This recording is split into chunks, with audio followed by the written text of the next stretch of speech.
Here we have Franklin Delgadillo, instant reaction from the Two versus Brother podcast mock draft. Franklin, what do you think? Where did Pedro messed up? Alfredo, let me just say that I'm glad to be back on the Two versus Brothers podcast. Although not via video, it's still considered the Two versus Brothers podcast.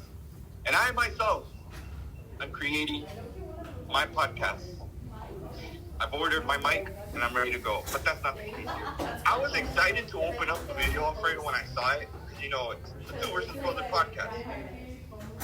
And as I see you guys unpacking it, you guys started out great. But then when Pedro gets to Danny drafting Bijan, I lost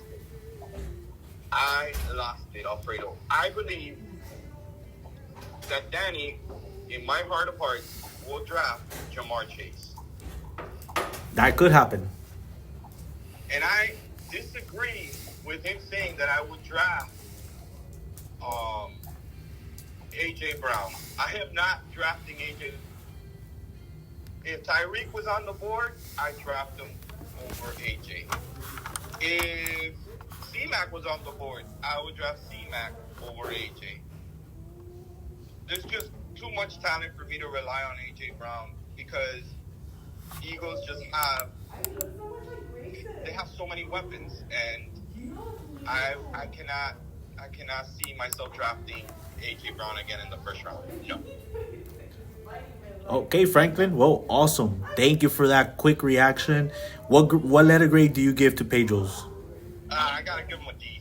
A D. I mean, C-Mac going in the 9th round, that's ludicrous.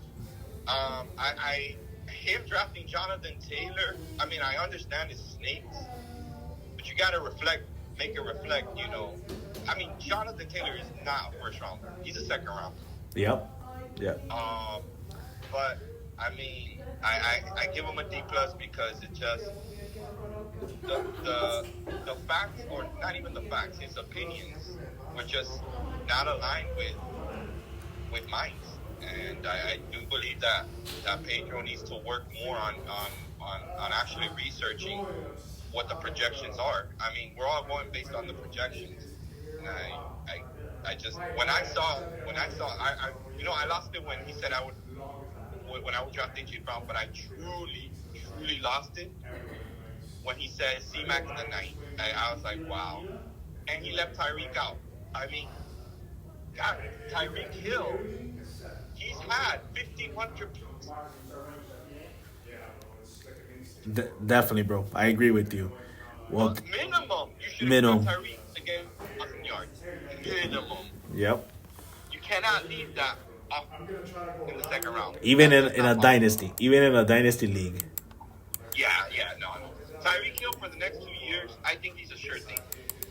Maybe year two, okay, maybe he diminishes. But you have to understand, guys, we're not playing long-term dynasty. It's 2 years, and then we're giving everything back after 2 years and restarting. Yep. Come on. We're trying to we're in the league of winning it now, not winning it in the next 2 to 3 years. If this was a dynasty forever dynasty, okay, I understand. But it's 2 years. You got 2 years to try to win it with your 3 key players. That's it. Definitely agree. And I think Pedro lost sight of that. He's treating it like it's a long-term dynasty, and it's not. It's a 2-year dynasty. That's it. All right, Franklin. Well, thank you very much for your instant reaction. Oh, and I want to say, Danny,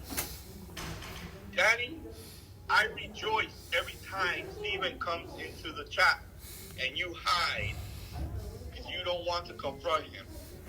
Danny, I have a feeling that he is your Achilles heel.